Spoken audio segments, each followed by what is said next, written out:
Hello, dear students. How are you all? I hope you all are very well and enjoying your vacations.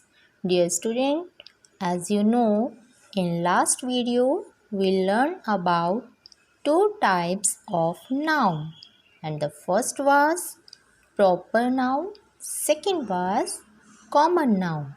So, dear students, today we will start the third type of noun, and you know the third type is abstract noun. Once again, abstract noun. So, dear students, definition of abstract noun: the name of a quality that persons or things have, an action they do, or the state they find themselves in. It means abstract noun. ये एक ऐसा गुण है जो किसी भी इंसान का, किसी भी चीज़ का हो सकता है, या कोई भी ऐसा एक्शन यानी कि कोई भी ऐसा काम हो सकता है जो वो करते हैं, या कोई ऐसी अवस्था, सिचुएशन, स्थिति हो सकती है जिसमें वो पाए जा रहे हैं। ठीक है, तो चलिए हम इसे और भी अच्छे से समझते हैं एग्जाम्पल्स के साथ। तो एब्स्ट्रैक्ट नाउन जो है ये किसी भी इंसान की, चीज़ की क्वालिटी, विशेषता, कोई भी उसके द्वारा किया गया काम, या उसकी स्थिति, या उसकी अवस्था, या उसकी पोजीशन, सिचुएशन हो सकती है। यानी कि कोई भी इंसान, कोई भी चीज़ जो काम करते हैं, जो उनकी विशेषताएं होती हैं, जिस सिचुएशन में वो होते हैं, उनको हम जो नाम देते हैं उन्हीं को हम एब्स्ट्रैक्ट नाउन बोलते हैं। चलिए, first example is honesty is the best policy. Honesty is the quality of a person, यानी कि ईमानदारी ही सबसे अच्छी नीति है। नीति यानी कि नियम है। हम अगर अपना काम ईमानदारी से करते हैं तो ये आपकी क्वालिटी होती है, और इसी को हम एब्स्ट्रैक्ट नाउन बोलते हैं। ऑनेस्टी को हम देख नहीं सकते, टच नहीं कर सकते, बट हम उसे फील कर सकते हैं। जैसे अगर क्लास में कोई भी बहुत ऑनेस्ट होता है तो हम कहते हैं he is very honest, she is very honest girl. तो ऑनेस्टी जो है ये क्वालिटी है किसी भी पर्सन की, और इसी तरह की क्वालिटीज़ को, एक्शंस को, स्टेट्स को हम एब्स्ट्रैक्ट नाउन बोलते हैं। चलिए, next example is the birth of a child is joy for the entire family. Birth, अब birth is abstract noun. Birth means जन्म। जब किसी परिवार में किसी बच्चे का जन्म होता है तो उस पूरे परिवार के लिए वो खुशी का पल होता है। तो देखिए, बर्थ क्या है, ये भी स्टेट है, यानी कि उसकी अवस्था है। जब बर्थ हो रहा है, बिल्कुल छोटा बच्चा होता है ना, तो उसको हम शिशु अवस्था बोलते हैं। तो बर्थ भी जो है ये एब्स्ट्रैक्ट नाउन है। The third is a diamond is known for its hardness. Diamond क्या है? डायमंड तो आप सबने अच्छे से सुना भी होगा, देखा भी होगा। आप कभी भी फ़ोन में सर्च करते हैं तो डायमंड जो है ये भी एक धातु है। जैसे गोल्ड होता है ना, इसी तरह से, बट ये बहुत ज़्यादा हार्ड होता है। तो डायमंड को हम किस लिए जानते हैं? उसकी कठोरता के लिए। तो ये भी उसकी स्टेट है, यानी कि उसकी अवस्था है। जैसे आप देखते हो ना कि कुछ चीज़ें बहुत सॉफ्ट होती हैं, और जैसे हमारा जो वाटर है वो लिक्विड फॉर्म में है, तो ये भी उसकी स्टेट है।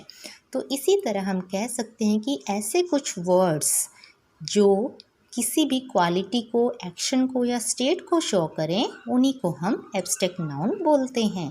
तो ऐसे ही कुछ अनदर वर्ड्स हैं: एंगर, गुस्सा; आइडिया, कोई भी नया विचार जो आपके माइंड में आता है; होप, आप जो कोई उम्मीद करते हो; चैरिटी, अगर आप कुछ दान करते हो; लव, आप प्यार करते हो किसी से; ब्यूटी, कोई आपको बहुत सुंदर लगता है। तो ये कुछ ऐसे वर्ड्स हैं जो एब्स्ट्रैक्ट नाउन कहलाते हैं। ठीक है dear students, so we can say the things which can not be seen और touched, only can be felt, are called abstract noun.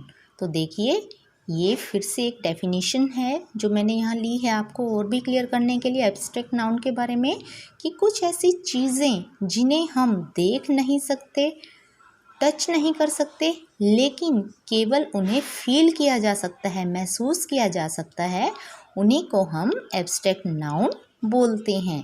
तो हमने पीछे भी रीड किया था डेफिनेशन में कि ये क्वालिटी हो सकती हैं, एक्शन हो सकते हैं, स्टेट हो सकते हैं। तो देखिए क्वालिटी यानी कि किसी की विशेषता। क्वालिटी में हम क्या क्या शामिल करते हैं? ब्यूटी, कोई सुंदर है, ट्रुथ, कोई सच्चा है, ऑनेस्टी, कोई ईमानदार है, काइंडनेस, कोई बहुत ही दयालु है, ब्रेवरी यानी कि कोई बहुत बहादुर है, एट्सेट्रा। यानी कि इसके अलावा भी बहुत से ऐसे वर्ड्स होते हैं जो किसी इंसान की क्वालिटी को शो करते हैं, और वो सभी वर्ड्स जो हैं एब्स्ट्रैक्ट नाउन कहलाएंगे। Next is action. Action means कोई भी एक्टिविटी, जैसे आप कोई एक्टिविटी करते हो।